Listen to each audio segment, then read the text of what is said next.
Morning बच्चों। कल हमने आपको ग्रामर में 2 चैप्टर रिवाइज कराया था और उसके क्वेश्चन हमने आपको भेजे थे। उम्मीद करते हैं कि आप उन सारे क्वेश्चंस को अपनी रिवीजन वर्क कॉपी में लिख लिए होंगे। ठीक है बेटा, पढ़ा हुआ चैप्टर था, एक बार आप लोगों को हमने और पढ़ा दिया तो वो और अच्छे से समझ में आ गया होगा। आज हम आपको मंजरी का पहला चैप्टर रिवाइज कराने जा रहे हैं। ये चैप्टर आप पढ़े हैं, एक बार और पढ़ लेंगे तो चीज़ें अच्छे से समझ में आ जाएंगी। ठीक है ना बेटा, आइए हम इसको पढ़ लेते हैं। अब जागो जीवन के प्रभात, वसुधा पर ओस बने बिखरे, हिमकन आंसू जो क्षोभ भरे, उषा बटोरती अरुण गात, अब जागो जीवन के प्रभात। कह रहा है लेखक कि जीवन रूपी प्रभात को जगने के लिए कह रहा है, अर्थात इसका संदर्भ और प्रसंग कैसे लिखना है मैंने आपको बता दिया है। संदर्भ कैसे लिखा जाता है, चैप्टर का नाम, राइटर का नाम और कौन से बुक का नाम। ठीक है, जो भी ये बुक है, जैसे मंजरी बुक है, चैप्टर का नाम है जागो जीवन के प्रभात और राइटर का नाम जयशंकर प्रसाद जी। ठीक है, ये लिख लेंगे। प्रसंग में आप इस पैराग्राफ के बारे में बताएंगे कि क्या कहा गया है। जैसे इस पैराग्राफ में लेखक ने क्या कहा है कि जीवन में नई आशा का संचार करने के लिए जागरण गीत का संदेश दिया है। ये दिया ना बेटा। कह रहे हैं कवि नव जीवन के प्रभात में आने का आह्वान करते हैं। किसको आह्वान मीन्स बुलाने का काम करते हैं। इस प्रातःकाल प्रभात में ओस और बर्फ रूपी जो दुख के कारण दिखाई देते हैं वे सब क्या हुए हैं, क्षोभ भरे, खत्म हो गए हैं। और लालिमा युक्त शरीर वाली, अर्थात अरुण गात, गात मतलब शरीर, अरुण मतलब लालिमा युक्त शरीर वाली उषा प्रकट हुई, अर्थात जो सुबह का अर्ली मॉर्निंग जो सूरज निकलता है वो प्रकट हुई। और क्या क्या किया उन्होंने, सारे दुख और क्षोभ को अपने में समेट लिया। मतलब सूरज की जब पहली किरण निकलती है, जब धूप होने लगता है तो जो ओस की बूंदें होती हैं वो सूख जाती हैं। तो वही लेखक ने कहा कि दुख की सारी चीज़ों को उन्होंने समेट लिया और क्या कहा कि हे मनुष्य, अब तुम उठ जाओ, नवजीवन में सक्रिय हो जाओ। ठीक है, तब नैनों की ताराएं सब मूद रही किरण दल में हैं, अब चल रहा सुखद यह मलयवात, अब जागो जीवन के प्रभात। लेखक कहते हैं इसमें भी क्या कह रहे हैं कि रात अर्थात जीवन रूपी, जैसे रात बीतती है सुबह होता है, वैसे जीवन में जो दुख है वो खत्म हो गया है, अब तो उठ जाओ। ठीक है, उठने की बात कही जा रही है कि रात के जो तारे हैं, आंखों का अंधकार क्या हुआ है, खत्म हो गया है।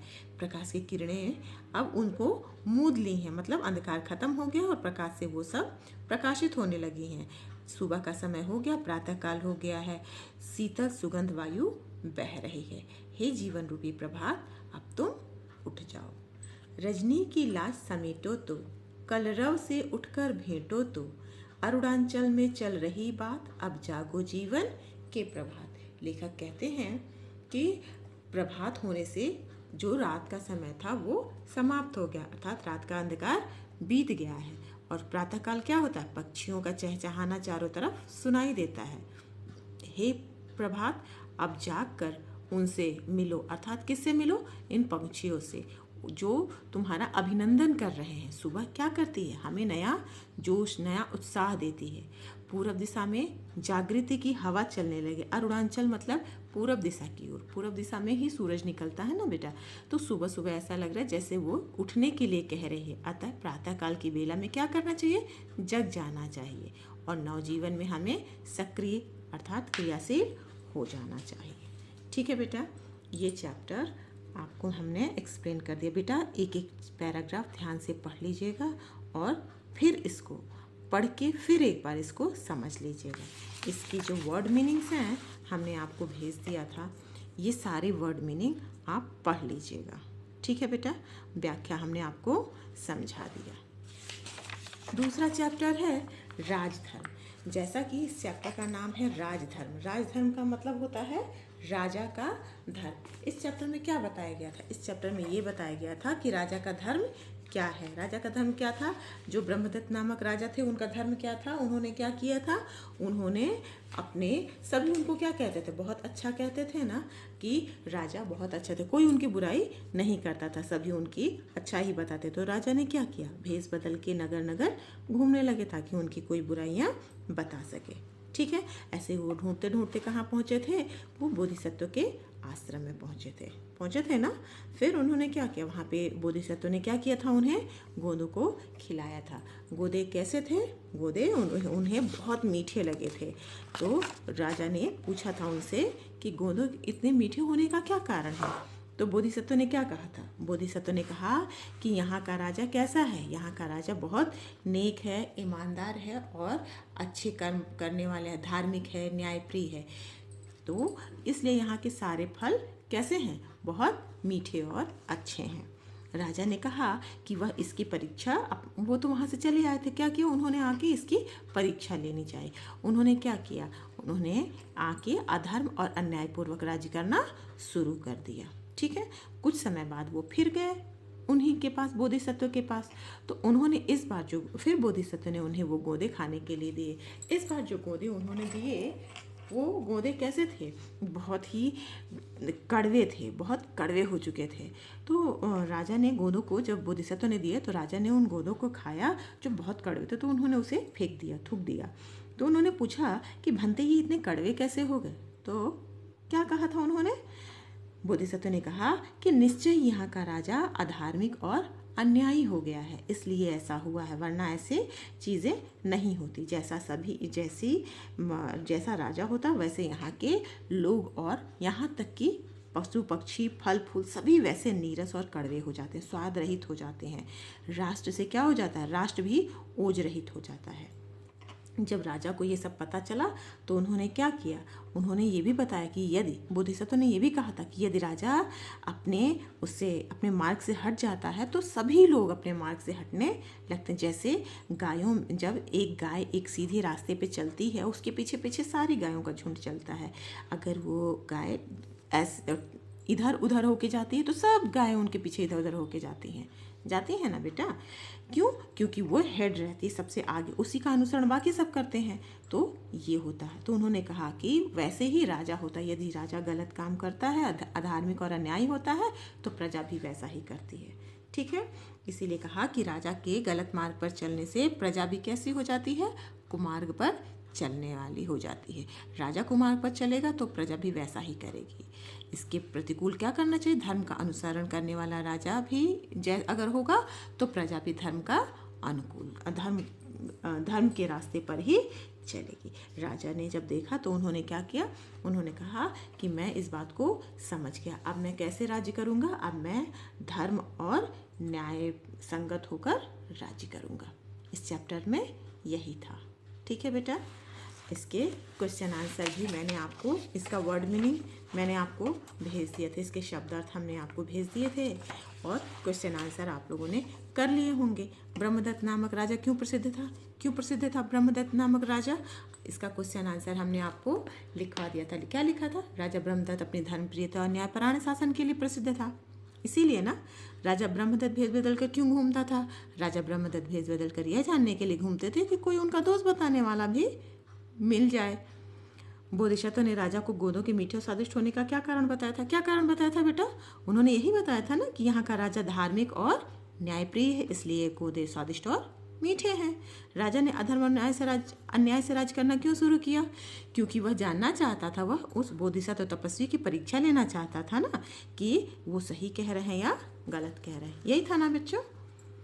राजा के धर्म विमुख होने पर सारा राज्य दुख को प्राप्त होता है। कथन का क्या आशय है? राजा के धर्म विमुख होने से सारा राज्य दुख को प्राप्त होता है। इस कथन का मतलब यह है कि यथा राजा तथा प्रजा, जैसी राजा रहेगी वैसी ही प्रजा बनेगी। बुरे नेताओं से क्या होता है? देश में अराजकता और दुख उत्पन्न होता है। क्यों? क्योंकि जब हमारा हेड ही, हमारा राजा ही गलत रास्ते चलेगा तो प्रजा भी उसी रास्ते चलेगी, है ना बेटा। 2 चैप्टर मैंने आज आपको रिवाइज करा दिए बेटा। आप अपने मन से भी कुछ चैप्टर रिवाइज कर सकते हैं। ठीक है बेटा। अब हम आपको ग्रामर का हिंदी सेकंड पेपर में एक चैप्टर और रिवाइज करा रहे हैं। मंजरी का 2 चैप्टर मैंने कंप्लीट करा दिया, रिवाइज करा दिया। अब हम आपको ग्रामर का एक तीसरा चैप्टर शब्द विचार एक बार फिर समझा दे रहे हैं। शब्द वर्ड, एक से अधिक वर्णों के मेल से बने सार्थक और क्रमबद्ध समूह को क्या कहते हैं? शब्द कहते हैं।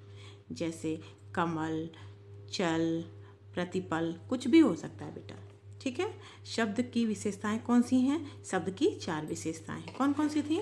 शब्द एक स्वतंत्र इकाई होते हैं, हर शब्द का एक निश्चित अर्थ होता है, प्रत्येक शब्द वर्णों के सार्थक मेल से बनता है, सार्थक शब्दों के मेल से वाक्य बनते हैं। ये चारों क्या है बेटा? शब्द की विशेषताएं हैं। उत्पत्ति के आधार पर शब्द के कितने भेद होते हैं? उत्पत्ति के आधार पर शब्द के 5 भेद होते हैं। तत्सम शब्द, तद्भव शब्द, देशज, विदेशी और संकर शब्द। मैंने आपको समझाया था। तत्सम शब्द कौन से होते हैं? तत्सम शब्द वे होते हैं जो संस्कृत भाषा से अपने मूल रूप में ही हिंदी में आ गए हों। ठीक है। जैसे तत्, उसके सम बराबर, उसके बराबर, किसके बराबर? संस्कृत के जैसे। रात्रि, घट, निद्रा, मस्तक आदि। ठीक है। तद्भव, तद्भव शब्द किसे कहते हैं? तद्भव शब्द संस्कृत भाषा के वे शब्द जो कुछ परिवर्तन के साथ या उनसे उत्पन्न होकर, उनसे, तद्भव शब्द मतलब संस्कृत के वे शब्द जो कुछ परिवर्तन के साथ, मतलब तत्सम संस्कृत के जैसे के तैसे आए थे, तद्भव क्या हुआ? कुछ परिवर्तन के साथ हिंदी भाषा में आ गए, उन्हें क्या कहते हैं? तद्भव शब्द कहते हैं। ठीक है बेटा। जैसे माथा, दिन, शाम, गांव, सूरज। तीसरा है देशज शब्द। देशज शब्द का मतलब होता है जो शब्द अपने ही देश की विभिन्न भाषाओं, बोलियों आदि से हिंदी भाषा में आ गए हैं, वो क्या कहलाते हैं? देशज शब्द कहलाते हैं। जैसे पगड़ी, पेट, खिड़की, पैसा, थैला आदि, मतलब हमारी जो परंपरा से चले आ रहे हैं वो देशज शब्द कहलाते हैं। चौथा विदेशी शब्द। जो शब्द विभिन्न विदेशी भाषाओं से आकर हिंदी भाषा में प्रयोग किए जाने लगे, वे कौन से शब्द कहलाने लगे? विदेशी शब्द। जो दूसरे देशों, क्योंकि हमारे यहाँ बहुत सारे लोग आए थे, आक्रमणकारी बहुत सारे आए थे, वो उनकी जो भाषाओं के शब्द हमारे यहाँ रह गए और प्रयोग में आने लगे, वो कौन से शब्द कहलाए? विदेशी शब्द। ठीक है।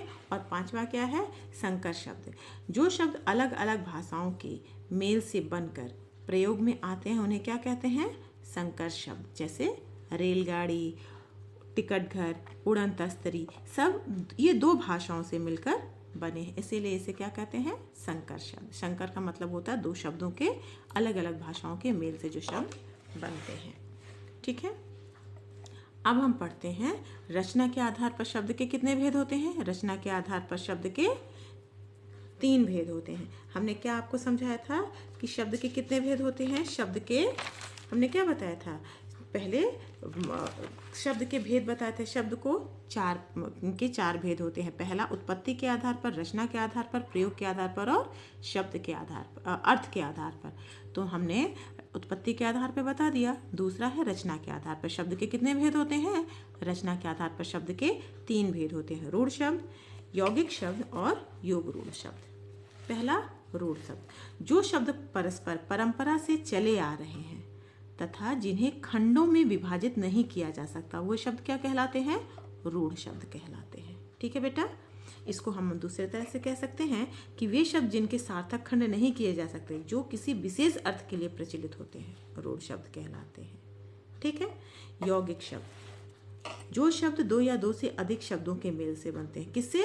2 या 2 से अधिक शब्दों के मेल से बनते हैं, उन्हें क्या कहते हैं?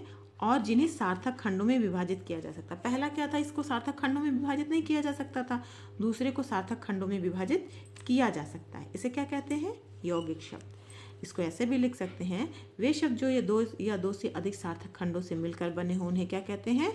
यौगिक शब्द कहते हैं। विद्यालय, जैसे विद्या प्लस आलय। सामाजिक, समाज प्लस एक। ठीक है। तीसरा है योग रूढ़ शब्द। योग रूढ़ शब्द का मतलब होता है जिस यौगिक शब्द से किसी विशेष अर्थ का बोध होता है। ठीक है। किसी विशेष अर्थ में जब शब्द प्रयोग किए जाते हैं उसे योग रूढ़ शब्द कहते हैं। ठीक है। वे शब्द जो किसी अर्थ के लिए प्रचलित हों तथा जिनके सार्थक खंड भी किए जा सकते हैं, योग रूढ़ शब्द कहलाते हैं। ठीक है बेटा। जैसे पंकज, नीलकंठ, चौमासा, ये सब क्या है? योग रूढ़ शब्द। ठीक है। उसे क्या कहते हैं? योग रूढ़ शब्द। अब हम बता रहे हैं अर्थ के आधार पर शब्द के भेद। अर्थ के आधार पर शब्द के कितने भेद होते हैं? 2 भेद होते हैं, सार्थक शब्द और निरर्थक शब्द। सार्थक शब्द का मैंने बताया था जिसका कोई अर्थ निकले, स मतलब साथ में, अर्थ मतलब जो अर्थ के साथ हो। सार्थक शब्द का अर्थ होता है साथ। वे शब्द जिनके अर्थ होते हैं सार्थक कहलाते हैं। जैसे हमने लिखा कमल, मकल लिखे तो कोई अर्थ नहीं निकलता ना, तो मकल निरर्थक हो जाएगा और कमल सार्थक। सार्थक शब्द की भी दृष्टि से 4 प्रकार के होते हैं। सार्थक शब्द अर्थ की दृष्टि से कितने प्रकार के होते हैं? 4 प्रकार के। एकार्थी शब्द, अनेकार्थी शब्द, समानार्थी शब्द और विलोम शब्द। कितने होते हैं बेटा? 4 होते हैं। एकार्थी शब्द, एकार्थी शब्द का मतलब होता है जिन शब्दों का केवल एक ही अर्थ होता है। एकार्थी शब्द का मतलब जिन शब्दों का केवल एक ही अर्थ होता है एकार्थी शब्द कहलाते हैं। क्लियर? समझ में आया बेटा? जैसे पुस्तक, बिल्ली, गंगा आदि। ठीक है। दूसरा है अनेकार्थी शब्द। अनेकार्थी शब्द मैंने इसको इस प्रकार भी आपको समझाया था। अनेकार्थक मतलब जिसके अनेक अर्थ निकले। अनेक अर्थ मतलब जैसे हमने कहा उत्तर, उत्तर मतलब एक दिशा भी होती है और एक प्रश्न का उत्तर भी होता है।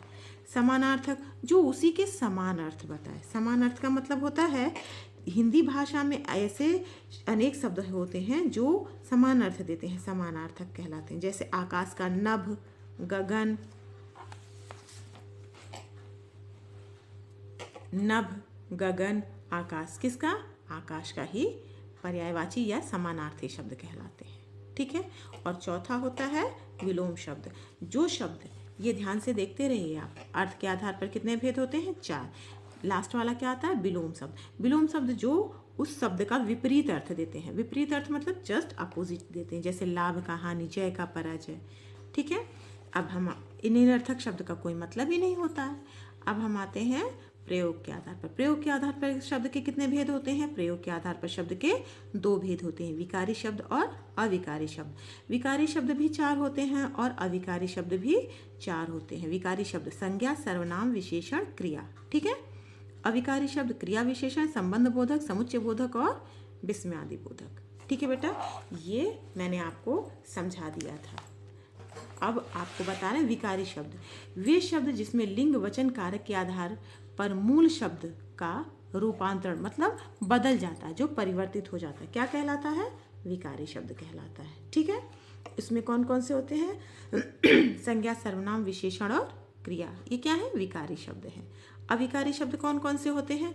अविकारी शब्द का प्रयोग मूल रूप में होता है, जो लिंग, वचन व कारक के आधार पर उनमें कोई परिवर्तन नहीं होता, अर्थात जो शब्द हमेशा एक से रहते हैं वे अविकारी शब्द कहलाते हैं। जैसे आज, यहाँ, के, बिना, ये सब क्या होते हैं? ये परिवर्तित नहीं होते। ठीक है। इसके कितने भेद होते हैं? इसके भी अविकारी शब्द के भी 4 भेद होते हैं, क्रिया, विशेषण, संबंध बोधक, समुच्चय बोधक और विस्मयादि बोधक। बेटा, आज हमने आपको मंजरी में 2 चैप्टर और शब्द विचार, ये 2 चैप्टर हमने आपको, एक चैप्टर हमने आपको एक्सप्लेन कर दी। इसके कुछ क्वेश्चंस हैं जो हम आपको भेज दे रहे हैं, आप इसे अपने रिवीजन वर्क की कॉपी में कर लीजिएगा। ठीक है बेटा, थैंक यू।